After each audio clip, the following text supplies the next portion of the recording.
তোমার জন্য কেউ থামবে না, সূর্যও না, চন্দ্রও না, আলো বাতাস রোদ বৃষ্টি কেউ না, একটা মানুষও না, একটা মানুষও না। এ দুনিয়া বড় স্বার্থপর, বড় স্বার্থপর। এজন্য বাপ আপনাদেরকেও বলি, যুবক তোমাদেরকেও বলি, তুমি নষ্ট হয়ে গেলে শেষ পর্যন্ত মনে রাখো তোমার জন্য কেউ থামবে না। আপনাদেরকে বলি বাবা, স্ত্রী সন্তানের জন্য যদি আপনি হারাম উপার্জন করে জীবনটা শেষ করছেন, কোনোদিন পাবেনও নাই। সুদের টাকা, কিস্তির টাকা, হারামের টাকা, ওজনে কম দেওয়া, ধোকাবাজি, প্রতারণা করা উপার্জন করা দরকার ছিল না। আমনের কলজার মধ্যে শয়তানে বসায় দিছে যে বউ বাচ্চার লাগে এগুলা করতেছ, করো না রে বাপ, খোদার কসম এরা মনে রাখবে না, এরা মনে রাখবে না, এরা কোনোদিন বলবে না, এরা মনে রাখবে। দুপুরবেলা জানাজা হইছে, আসরের পরে জানাজা হইছে, কানছে 2 ঘন্টা 4 ঘন্টা, জি পুত নাতি নাতনি স্ত্রী সন্তান। ওই দিনকেই এশার নামাজের পরে দেখা যাবে এরা সবাই পাশের বাড়ির থেকে ভাত তরকারি রান্ধে আনছে, এরা খানা খাইতেছে, এরা গোশত খায়, মাছ খায়, ডাল খায়, সবই খাইতেছে। এরা না কানছে অনেক, ওই কানছে আর কি। এই জন্য আমি নিজেকে বরবাদ করে, আমার কবর, আমার আখিরাতকে নষ্ট করে আমি আমার স্ত্রী সন্তানকে হারাম খাওয়াইতে হবে, খোদার কসম এটা কোনো মুমিন করতে পারে, কোনো মুমিন করতে পারে। আমার ছেলে কোনোদিন 1 ওয়াক্ত ফজরের নামাজ পড়বে না, আর এমন জানোয়ারের জন্য আমি কামাই করুম, কমপক্ষে আমি আনিস এমন বেকুব না। তার লগে আমার আগে বোঝাপড়া করা দরকার। তুই মুসলমানের বাচ্চা কিনা আগে এটা বল, তুই ইমানদারের সন্তান কিনা বল বেটা। যদি তুই মুসলমানের বাচ্চা হস, আমি তোর জন্য মাথার ঘাম পায়ে ফেলে কামাই করমু, আমার এই কষ্টের উপার্জনের কিনা ফ্যান, খাট, পালং, সোফা, ফার্নিচার, বাজার সদাই, আর তুই বেঈমান সারা রাত মোবাইলে নারী দেখবি, ছবি দেখবি, কোনোদিন ফজরের নামাজ পড়বি না, এমন জানোয়ারের জন্যই আমি কামাই করলাম না। এমন হাইওয়ানের জন্য কামাই করতে বলছে কে? যার কপালে সেজদা নাই, অত মানুষ না। এখানে আছে, দেখেন আপনি, আল্লাহ তাআলা বলছে সবচেয়ে নিকৃষ্ট মানুষ সে যে নামাজ নষ্ট করে। ফাখালাফা মিন বাদিহিম খালফুন, প্রত্যেক প্রজন্মের নিকৃষ্ট কারা? আল্লাহ বলেন আদাউস সালাহ, যারা তাদের নামাজকে নষ্ট করে দেয়। এখানে তাফসীরের মধ্যে লিখছে, অর্থ হইল যারা নামাজ ছেড়ে দেয় তারা না, বরং যারা নামাজ পড়ে কিন্তু নষ্ট করে। অর্থ হইল 3টা। 1, যে ব্যক্তি নামাজ পড়ে কিন্তু সবসময় বিলম্ব করে, যথাসময়ে নামাজ পড়ে না।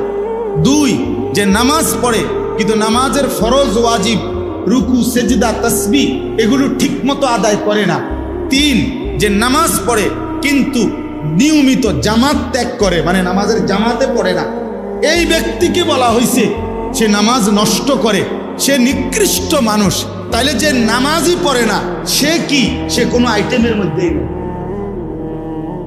না, না, হে কোনো আইটেম নাই, হয় কোনো কি প্রকারের মধ্যেই নাই, ওর আলাদা কোনো প্রকারে নাই। বেনামাজির কোনো পরিচয়ই নাই, বেনামাজি কোনো মানুষের কাতারে না, বেনামাজি কোনো ইনসানে না, বেনামাজি কাল আনআম, চতুষ্প জন্তুর মতো, অথবা তার চাইতে নিকৃষ্ট। উপরে উঠার কোনো সুযোগ নেই, গরুর চাইতে উপরে যাইতে পারবে না সে, ছাগলের চাইতে উপরে কোনো মর্যাদা তার নাই, কুকুর বিড়ালের চাইতে বড় কোনো মর্যাদা তার নাই। আর যদি বেশি নামাইতে হয় তা এর চাইতে নামাইতে হবে, উপরের দিকে যাই। হ্যাঁ, এই জন্য বাপ, তোমরা ছেলেরা আলাদাভাবে তোমরাও ভাবা দরকার। আর অভিভাবক যে কয়জন আছেন সামনে, আপনাদেরও ভাবা দরকার আপনার জীবনের উপার্জন কি। ভাত মিললে মিলবে, পানি মিললে মিলবে, সেটা আপনার মর্জি, দিলে দিবেন, না দিলে না দিবেন, খাওয়াইলে খাওয়াইবেন, পান করাইলে করাইবেন। তো রব্বানা লিউকিমুস সালাহ, তারা যেন নামাজ আদায় করে। নামাজ আদায় করে। এক সন্তানের জন্য বাবার প্রথম চাওয়া তার নামাজ, এক স্ত্রীর জন্য স্বামীর প্রথম চাওয়া নামাজ, এক মেয়ের জন্য বাবা মার প্রথম চাওয়া তার নামাজ, তার সিজদা, তার পর্দা, তার আখিরা। কারণ আমরা মুসলমান, আমরা বেঈমান না, আমরা দুনিয়াদার না, আমাদের গন্তব্য আখিরাত। আজ যদি আমরা মুসলমান ভুলে যাই আখিরাত, তো আখিরাত মনে রাখবে কে? হিন্দু বৌদ্ধরা, ইহুদি খ্রিস্টানরা? ওরা তো বুঝেই না কিছু। আল্লাহ তো কোরআনে বারবার বলছে ওরা বোকা, আহম্মক, লা ইয়াকিলুন, লা ইয়াফকাহুন। কোরআন সুন্নাহ বিহীন, তারা তো দলালিম মুবিন, স্পষ্ট গোমরা।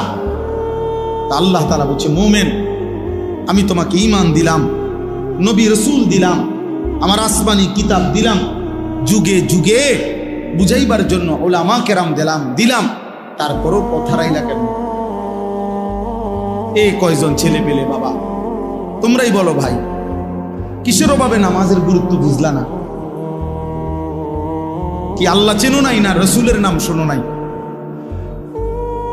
নাকি কোনো আলেমের মুখে কোনোদিন শোনো নাই, না কোরআন শরীফ কোনোদিন দেখো নাই, নাকি কোনো মসজিদ দেখো নাই জীবনে কোনোদিন, নাকি কোনো আজান শোনো নাই কোনোদিন? কিসের অভাবে হারায় গেলা যারা নামাজ পড়ো না? বাপ, একটা যুক্তি তো থাকবে, হুজুর আমি এমন মরুভূমিতে ছিলাম যেখানে কোনো মানুষ ছিল না, যার কারণে আমি আল্লাহ চিনি নাই, আখেরাত চিনি নাই। আমি এমন পাহাড়ের গভীরে ছিলাম, আমি এমন সাগরের তলদেশে ছিলাম যেখানে কোনোদিন আজান শুনি নাই, যেখানে কোনোদিন কারো কাছ থেকে আল্লাহর পরিচয় শুনি নাই। চারিদিকে এত মসজিদ, এত মাদ্রাসা, এত উলামা, এত টুপি, এত আজান, তারপরেও তোমরা যারা বাবা দিনের পর দিন নামাজ পড়ো না, কিসের অভাবে? কি যুক্তিতে? আল্লাহর সাথে বোঝাপড়াটা কি হবে? রাসূলুল্লাহ সাল্লাল্লাহু আলাইহি সাল্লামের সুপারিশ কেমনে হবে? কেমনে হবে? আল্লাহর নবী সাল্লাল্লাহু আলাইহি সাল্লাম বলেন, বেঈমানের সাথে ইমানদারের যুক্তি, আল্লাহর নবী বলছে আসসালাহ, নবীজি বলছেন আল আহাদ, চুক্তি। মানে আল্লাহ তাআলার নবী বলছে আমরা যেন বেঈমানের সাথে এই কথার ওয়াদা করে নিছি, চুক্তি করে নিছি, তুই আল্লাহকে সেজদা দিবি না, আমি ওয়াদা দিলাম, আমি তোর সাথে চুক্তি করলাম, আমি মৃত্যু পর্যন্ত আমার আল্লাহকে সেজদা। এটা হলো মুমিন আর কাফেরের চুক্তি। অর্থাৎ তুই সেজদা দিবি না, আমি দেব। আল্লাহর নবী বলছেন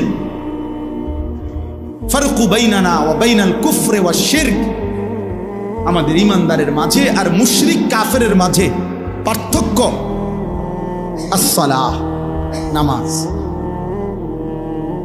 নামাজ, ইমানদার সেজদা দেয়, নামাজ পড়ে, মুশরিক বেঈমান নামাজ পড়েন।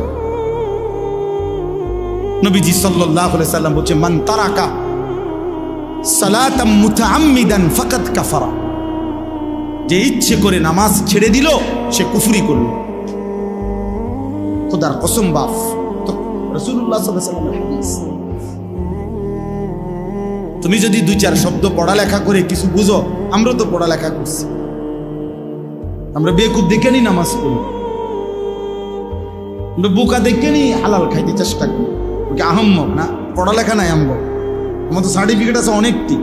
কয়টা সার্টিফিকেট লাগবে? হ্যাঁ, এক পলিথিন সার্টিফিকেট হইব। ওই যে সারা বাংলাদেশে ফার্স্ট হয়েছে আলহামদুলিল্লাহ, সারা বাংলাদেশে 1998 সালে সমগ্র বাংলাদেশে 1 নম্বর হয়েছে। আমার অনেক সার্টিফিকেট আছে, এটি কই আছে কইতে পারি না, না তুই রাখছি। অর্থ হইল তার বোকা না, সেজদাওয়ালা কি বোকা চাচা? ওরা কি ভাবছে, ওরা কি ভাবছে? শয়তান দুশ্মন ওদেরকে একটা চুলের মধ্যে লাগায় রাখছে, যে সারাদিন চুল ফিরাইবা এইভাবে, এতে সালাম এদের একটা কাম দিছে, শুধু চুলেটারে ফিরাইবা, চুলের উপরে 3 মাসের ডিজাইন বদলাইবা, চুলের উপরে কমপক্ষে 500 টাকা চুলের সেলুনে খরচ করবা।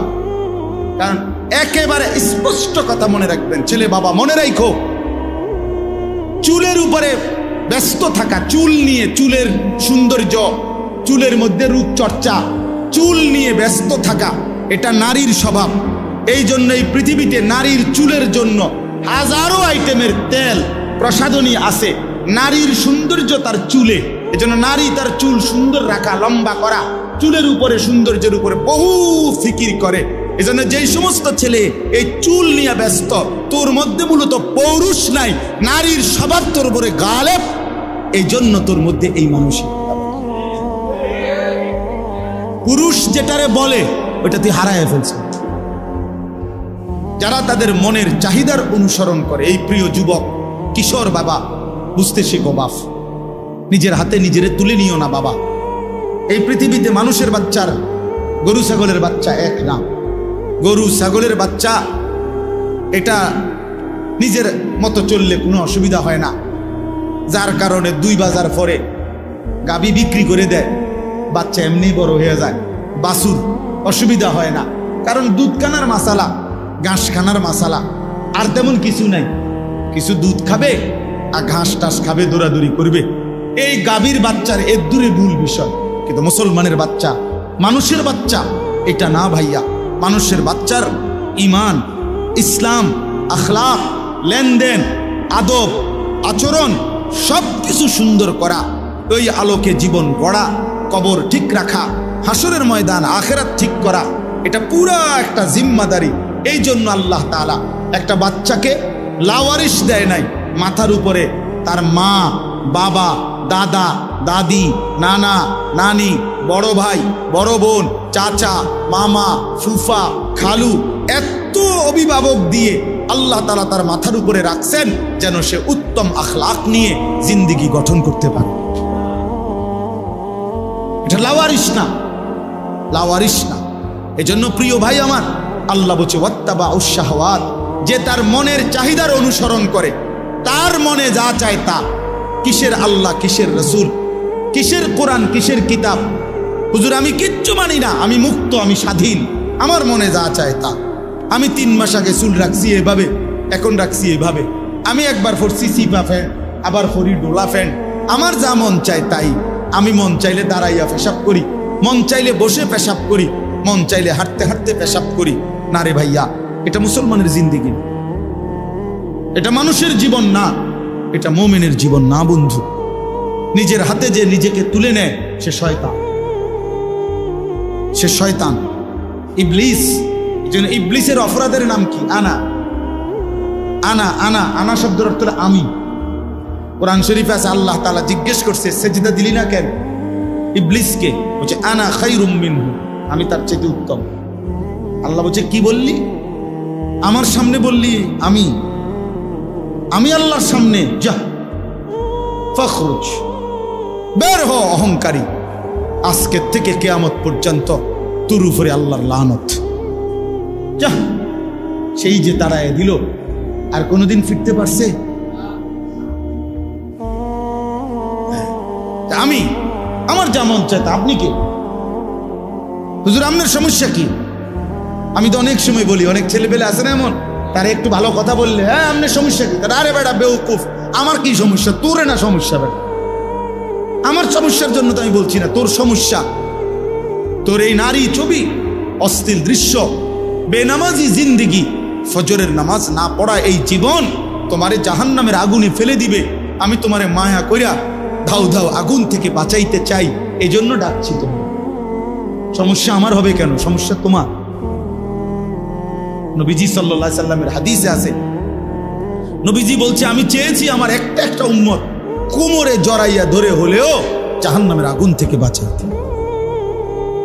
সর্বশেষ কথা, ফাসাউফা ইয়ালকাউনা গাইয়া, আল্লাহ বলে এই 2টি মন্দ অভ্যাস যারা তাদের নামাজ নষ্ট করে, মনের ইচ্ছা মতো চলে, তারা নিকৃষ্ট প্রজন্ম, মন্দ উত্তরসূরি। আমি আল্লাহ তাদেরকে জাহান্নামের সবচেয়ে নিকৃষ্ট গর্ত গাই, এই গাই নামক গর্তের মধ্যে ছুঁড়ে মারে। পুরা জাহান্নামের মধ্যে সবচেয়ে নিকৃষ্ট একটি আযাবে, সবচেয়ে ভয়ঙ্কর একটা গর্তের নাম হলো গাই। তাফসীরে আছে। আশ্চর্য কথা হলো, নবীজি বলছে এই জাহান্নামের ওই গুহাটা এতটা ভয়ঙ্কর, জাহান্নামের বাকি অংশ আল্লাহর কাছে পানাহ চায় যে আল্লাহ, আমি জাহান্নামকেও ওই গর্তে ফেলিয়ে দেব।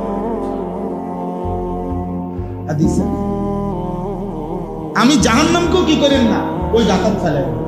আল্লাহ বলছে ফাসাউফা ইয়ালকাউনা গাইয়া, আমি ওই নাফরমান যে নামাজ নষ্ট করে আর তার মনের মতো চলে, আমি তার সেই গাই নামক জাহান্নামের গর্তে ছুঁড়ে মারব। আল্লাহ বলেন যে বান্দা তওবা করে গুনাহ ছেড়ে আমি আল্লাহর দিকে ফিরে আসে, ও আমানা, এবং আমি আল্লাহরে মেনে নেয়, ও আমিলা সালিহান, এবং নেক আমল করতে থাকে, ফাউলাইকা ইয়াদখুলুনাল জান্নাহ, আমি আল্লাহ ওয়াদা দিলাম এরা সকলেই জান্নাতেই প্রবেশ করবে। ওয়ালা ইউজলামুনা শাইআ, কোনো জুলুম করা হবে না, অর্থাৎ পিছনের ওই গুনাহগুলোর কারণে লজ্জা দেওয়া হবে না, বরং তওবা করে ফিরে আসলে, নতুন করে বন্দিগি শুরু করলে আমি আল্লাহ এখন থেকেই তারে জান্নাত দিয়ে দেব। এই জন্য প্রিয় ভাই, প্রিয় কিশোর, নওজোয়ান, বয়স্ক বাবা, আমিও, আমরা সবাই মিলে চলেন আল্লাহর দিকে ফিরে আসি। কার দিকে বলেন না, কার দিকে ফিরা দরকার? নবী সাল্লাল্লাহু আলাইহি সাল্লামের সুন্নাতের দিকে। আল্লাহ তাআলা আমাদেরকে তৌফিক দান করেন। ছোটবেলায় আমরা যখন মোটামুটি পড়ালেখা করতাম, আমাদের বুঝের বয়সে আমরা ছোটবেলায় দেখছি যে ডাক্তার, একজন ডাক্তারই MBBS ডাক্তার সব রোগের চিকিৎসা করত, যে কোনো রোগীকেই ওনারা ওষুধ দিত আগে। কিন্তু আজকে 30 বছরের ব্যবধানে আইসা, 20-25 বছরের ব্যবধানে আইসা এখন পরিস্থিতি হলো এমন, মানব দেহের প্রত্যেক অঙ্গের আলাদা আলাদা স্পেশালিস্ট থাকে, আলাদা আলাদা ডিপার্টমেন্ট। নাক কান গলা আলাদা, চক্ষু আলাদা, ব্রেনের আলাদা, অনেক ডিপার্টমেন্ট, অভাব নেই, আলাদা আলাদা বিষয় ডাক্তার। আগে এমন ছিল না, আগে একই ডাক্তার সব ওষুধ দিত। কিন্তু পরিবেশ পরিস্থিতি, প্রয়োজনীয়তার বিবেচনায় ভিন্ন ভিন্ন আলাদা আলাদা ডিপার্টমেন্ট করা হয়েছে। তাইলে একটা সময় আমরা মাদ্রাসায় পড়তাম, দেখা গেছে ছোটবেলাতেও দেখছি, নুরানিতে পড়তাম, তো এক ওস্তাদ সকাল থেকে নিয়ে রাত 10টা পর্যন্ত এই 10 জন 20 জন 30 জন বাচ্চাকে সব বিষয় উনি একাই পড়াইতেন। সময়ের প্রয়োজনে এখন বিষয় ভিত্তিক আলাদা আলাদা শিক্ষক ভিন্ন ভিন্ন রাখা আছে। তাইলে পরিবেশ পরিস্থিতি প্রয়োজন বিবেচনায় একই বিষয়কে অনেক সময় ভাগ করা হয়, কাজটা যেন বেশি হয়, প্রয়োজন যেন বেশি পূরণ হয়। আমাদের দেশে আলহামদুলিল্লাহ একটা সময় এলাকা 10 গ্রাম 5 গ্রাম মিলে ওয়াজ মাহফিল একটা বা দুইটাই হইত। 10 গ্রামে দেখা গেছে 5 গ্রাম মিল্লা একটা মাহফিল। আমি এমন একটা মাহফিলেও গেছি, একবার 2-3 বারই গেছি ওইখানে, কিশোরগঞ্জের দিকে। ওনারা বলছে যে হুজুর, আমরা আশেপাশের মোট 10 উপজেলা মিলে এই একটা মাহফিলের আয়োজন, 10 গ্রাম না, 10টা উপজেলার লোক একসাথে হয়ে বিশাল মাহফিল। তাহলে এক সময় এমনটা ছিল। সময়ের প্রয়োজনে এখন এলাকা ভিত্তিক, মহল্লা ভিত্তিক বিভিন্ন প্রয়োজনে আলহামদুলিল্লাহ এখন অনেক মাহফিল আগের চাইতে 10 গুণ বেড়ে গেছে। প্রতিটা মসজিদওয়ালা মনে করে ওনাদের মসজিদের জন্য একটা বাৎসরিক মাহফিল করা দরকার, মাদ্রাসাওয়ালা মনে করে মাদ্রাসার জন্য একটা বাৎসরিক মাহফিল দরকার। কবরস্থানওয়ালারা আমি মনে করে কবরবাসীদের রুহের মাগফিরাতের জন্য একটা মাহফিল করা দরকার। এরকম অনেকভাবে প্রবাসীরা মনে করে যে আমরা প্রবাসীদের উদ্যোগে একটা মাহফিল হওয়া দরকার। এরকম বিভিন্ন ভাবে আলহামদুলিল্লাহ অনেক মাহফিল এখন বেড়ে গেছে।